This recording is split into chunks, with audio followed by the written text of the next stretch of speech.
की polity class में आप सभी का फिर से स्वागत है। आज हम फिर से एक नया टॉपिक लेकर के आए हैं। आज का हमारा टॉपिक ऐसा है कि कॉम्पिटिटिव परीक्षाओं में किसी अन्य टॉपिक से प्रश्न ना आए, ऐसा हो सकता है, लेकिन हमारे इस टॉपिक से प्रश्न ना आए ये तो कदापि संभव नहीं है।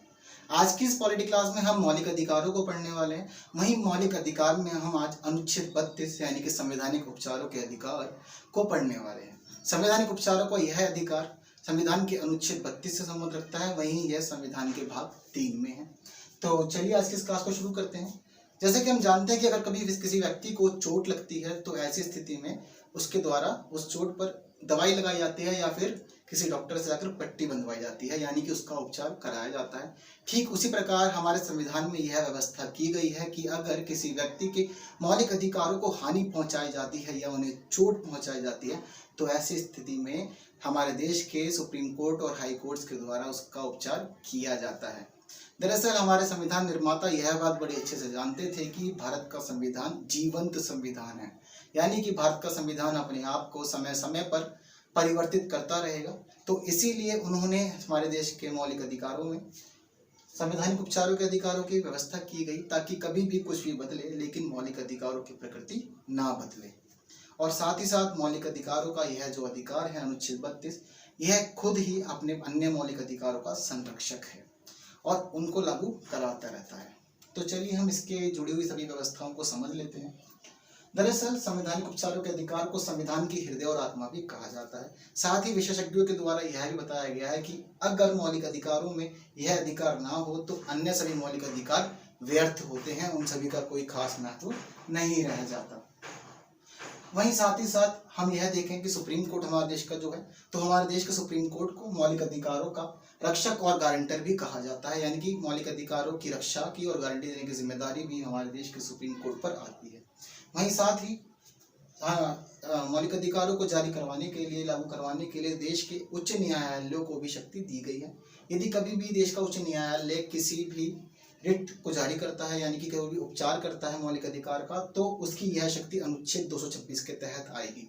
लेकिन सुप्रीम कोर्ट की यह जो शक्ति है यह अनुच्छेद 32 के तहत है।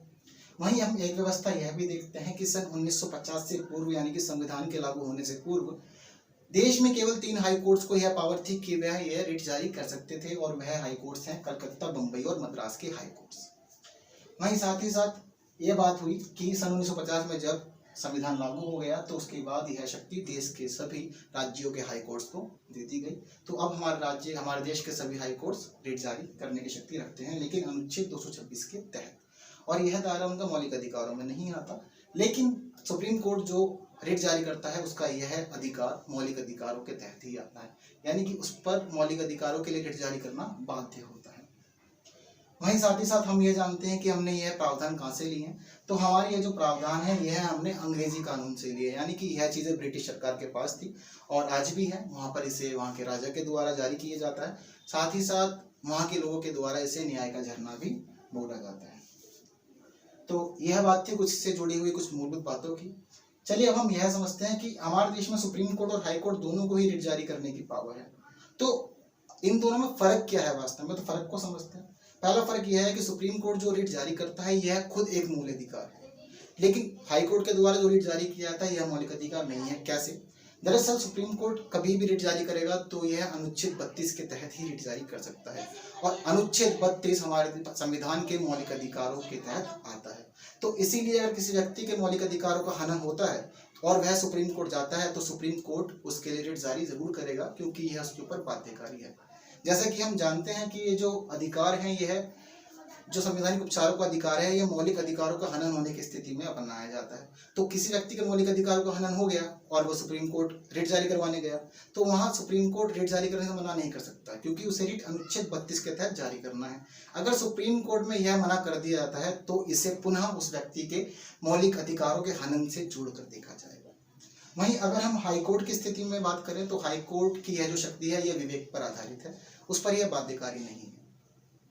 वहीं दूसरी बात देखते हैं कि हाई कोर्ट की जो पावर है, हाई कोर्ट और सुप्रीम कोर्ट में दूसरा फर्क यह है कि सुप्रीम कोर्ट जो है वो पूरे देश के किसी भी क्षेत्र के लिए और किसी भी व्यक्ति के लिए रिट जारी कर सकता है, लेकिन हाई कोर्ट की शक्ति यहाँ बहुत ज़्यादा सीमित है। हाई कोर्ट की शक्ति सीमित कैसे है? हाई कोर्ट कभी भी रिट जारी करेगा तो किसी पर्टिकुलर राज्य के किसी व्यक्ति, अपने राज्य से जुड़े हुए व्यक्ति के लिए या किसी ऐसे व्यक्ति के लिए जो उस मामले से जुड़ा हुआ है पर अन्य राज्य से है, या अपने राज्य या मामले से जुड़े हुए किसी अन्य राज्य के लिए ही रिट जारी कर सकता है। सभी क्षेत्रों में इसका अधिकार नहीं है, केवल मामले से जुड़े हुए व्यक्ति और राज्यों के लिए ही यह रिट जारी कर सकता है। लेकिन supreme court all over India writ जारी करने की शक्ति रखता है। वहीं साथ ही साथ एक बात देखने में यह भी आती है कि हाई कोर्ट की जो शक्ति है वो विवेक के अनुसार चलती है, लेकिन सुप्रीम कोर्ट की यह शक्ति अपने आप में ही मूल अधिकार है, यानी कि सुप्रीम कोर्ट पर रिट जारी करना बाध्यकारी होता है। तो इतना समझने के बाद चलिए अब हम थोड़ा सा आगे चलते हैं और अब हम यह जानते हैं कि वास्तव में सुप्रीम कोर्ट और हाई कोर्ट्स के द्वारा कौन कौन से रिट जारी किए जाते हैं। ये सब इसकी जुड़ी हुई कुछ मूलभूत बातें थी। विभिन्न परीक्षाओं में अलग अलग प्रश्न आते रहते हैं, तो वो ये सब चीज़ आना जरूरी है। साथ ही ये भी याद रखना जरूरी है कि अनुच्छेद 32 को संविधान की आत्मा और हृदय कह करके संबोधित किया जाता है और ऐसे ही अलग अलग परीक्षाओं में प्रश्न भी पूछा जाता है। चलिए अब हम यह समझ लेते हैं कि कौन कौन से रिट जारी होते हैं। तो वास्तव में ये जो रिट है यह सभी रिट लैटिन भाषा के वर्ड से लिए गए थे। फिलहाल इनको संशोधित कर दिया गया है ताकि इनको सरलता समझा जा सके और भारतीय स्वरूप में ढाला जा सके। तो सबसे पहला जो रिट है यह बंदी प्रत्यक्षीकरण लेख रहता है। बंदी प्रत्यक्षीकरण लेख को लैटिन भाषा में कहा जाता था हेबियस कॉर्पस। इसका वास्तव में जो अर्थ है, इसका अर्थ होता है को प्रस्तुत करना। मान लीजिए कभी किसी व्यक्ति को किसी प्राधिकरण के अथॉरिटी के द्वारा या किसी व्यक्ति के द्वारा नजरबंद कर लिया जाता है, पकड़ लिया जाता है, तो ऐसी स्थिति में उससे जुड़ा हुआ कोई भी व्यक्ति सुप्रीम कोर्ट जाकर के उस व्यक्ति को बचाने के लिए, छुड़वाने के लिए यह रिट जारी करा सकता है। जब कभी भी कोर्ट यह रिट जारी करेंगे तो उस स्थिति में यह कोर्ट किसी अथॉरिटी को या व्यक्ति को आदेश देंगे कि जो आपने कैप्चर किया हुआ, जिसे आपने पकड़ा हुआ है, उसे आप कोर्ट के सामने पेश करें। अगर उसकी जो गिरफ्तारी है, उसको जो पकड़ा गया है, अगर वो अवैध रूप से पकड़ा गया है, तो ऐसी स्थिति में उस व्यक्ति को या अथॉरिटी को उस व्यक्ति को छोड़ना होगा। वहीं साथ ही साथ यह जो रिट होता है, यह रिट किसी के लिए भी जारी किया सकता है, यानी किसी भी अथॉरिटी के लिए और किसी भी व्यक्ति के लिए जारी किया सकता है। इस पर पाबंदियां नहीं है, क्योंकि अगर कभी किसी अथॉरिटी के द्वारा या किसी व्यक्ति के द्वारा किसी अन्य व्यक्ति को पकड़ा जाता है तो ऐसी स्थिति में उस व्यक्ति के मौलिक अधिकार का हनन हो रहा है, उसकी स्वतंत्रता का हनन हो रहा है, तो यह रिट जारी कराए जा सकते हैं। वहीं साथ ही साथ एक देखने वाली बात यह है कि यह रिट कब जारी नहीं किए जाएंगे। तो यह रिट कभी ऐसी स्थिति में जारी नहीं किए जाएंगे जब किसी व्यक्ति की गिरफ्तारी किसी कानून के उल्लंघन के लिए की गई हो या न्यायालय के आदेश पर गिरफ्तारी की गई हो। साथ ही साथ कभी भी किसी कानून के लिए, संसद या विधायिका के किसी कानून के लिए या फिर न्यायालय की अवमानना में की गई गिरफ्तारी भी कभी भी इसके तहत रिट जारी नहीं किया जाएगा। वहीं जो दूसरी बात हम देखते हैं वो है परमादेश लेख की। परमादेश लेख को मैंडेमस कहा जाता है। इसका अर्थ होता है कि हम आदेश देते हैं। हम आदेश देते हैं तो इस स्थिति में क्या होगा कि सुप्रीम कोर्ट जो है या जो हाई कोर्ट है, यह अपने अधीनस्थ न्यायालयों को इसके तहत क्या होगा कि जो कोर्ट्स होते हैं वह सार्वजनिक अधिकारियों को यह रिट जारी करेंगे और यह रिट जारी करने की स्थिति में इसको परमादेश को नियंत्रण लेख बोला जाता है, यानी कि ये अन्यों पर नियंत्रण करता है। यह सार्वजनिक अधिकारियों पर जारी किया जाता है। तो सार्वजनिक अधिकारियों पर कब जारी किया जाता है? उन्हें इसलिए जारी किया जाता है ताकि ये कभी भी गलत काम ना करे, किसी भी गलत अपने अधिकारों का गलत प्रयोग ना करे और अपनी मर्यादाओं में रह करके अपने अधिकारों का प्रयोग करते रहें। साथ ही साथ यह रिट कब जारी किया जाएगा? यह रिट हमेशा सार्वजनिक इकाइयों के लिए, अधीनस्थ न्यायालयों के लिए या देश की सरकार के लिए या सार्वजनिक निगमों के लिए ही जारी किया जा सकता है।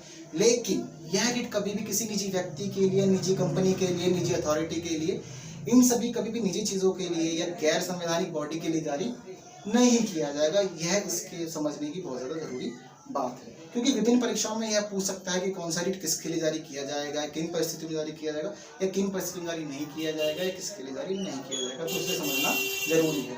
वहीं जो हमारा अगला रिट है वह है प्रतिषेध। प्रतिषेध को कहा जाता है प्रोहिबिशन। इसका मतलब होता है रोकना। इसको एक निवारक के रूप में प्रयोग किया जाता है। निवारक यानी कि किसी चीज को सॉल्व करने के लिए। तो निवारक के रूप में यह कब जारी किया जाएगा? यह रिट हमेशा न्यायालय के द्वारा अपने अधीनस्थ न्यायालयों के लिए जारी किया जाएगा, यानी कि कोर्ट के नीचे की जो अन्य कोर्ट्स होंगे उनके लिए यह रिट जारी किया जा सकता है।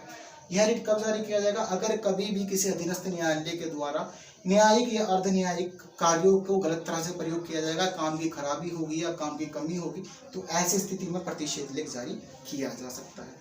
साथ ही साथ यहाँ पे देखने वाली बात यह है कि यह रिट हमेशा अधीनस्थ न्यायालयों के लिए जारी किया जाता है, लेकिन यह रिट कभी भी किसी व्यक्ति के लिए इस्तेमाल नहीं किया जाएगा, ना ही किसी ये नॉन गवर्नमेंट बॉडी के लिए यूज़ किया जाएगा। तो यह बात थी प्रतिषेध की। वहीं अगली बात है उत्प्रेक्षण की। उत्प्रेक्षण को सर्टियोररी कहा जाता है और इसका मतलब होता है प्रमाणित होना या सूचना देना। अब प्रमाणित करना है चीज़ों को, तो यह कब जारी किया जाएगा? वास्तव में यह न्यायालय के द्वारा अधीनस्थ न्यायालयों के लिए ही जारी किया जाएगा। जब यह रिट अधीनस्थ न्यायालयों के लिए जारी किया जाएगा तो किस क्षेत्र में किया जाएगा? अतिरिक्त न्यायिक या न्यायिक क्षेत्र के लिए जारी किया जाएगा। यानी कि न्यायालयों के द्वारा यह देखा जाए कि वह गलत प्रयोग ना करे अपने अधिकारों का, मामलों को तरीके से सुलझाए, मामलों को अधिक लंबित ना करे, तो इसलिए यह प्रयोग किया जाता है। साथ ही साथ जो उत्प्रेक्षण होता है इसको निवारक व सहायता के रूप में, सहायक के रूप में प्रयोग किया जाता है।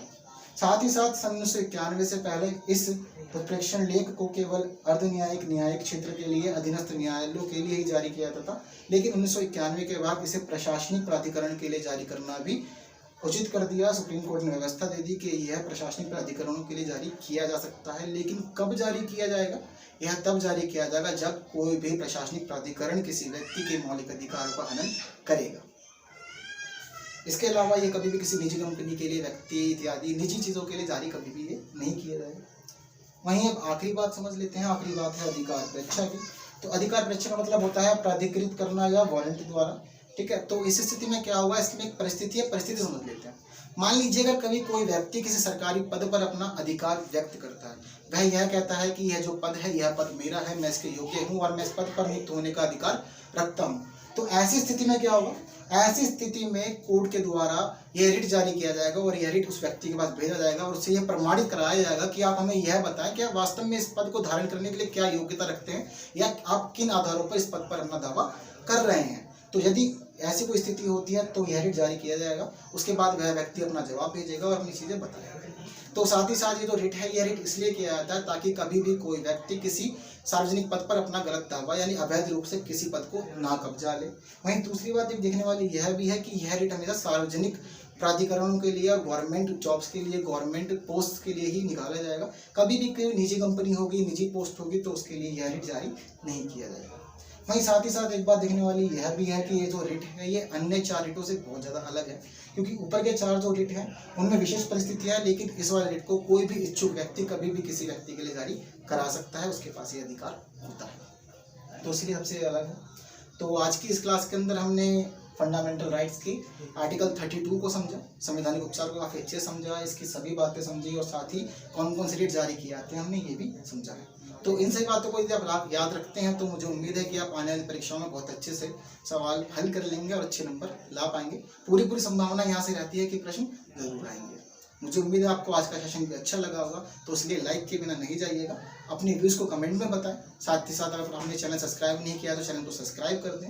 और अगर आपने आज सुबह की करंट अफेयर की वीडियो नहीं देखी है तो ऊपर के आई बटन पर टैप करके आप आज की करंट अफेयर की वीडियो भी देख सकते हैं। And in the last, thank you so much for watching this.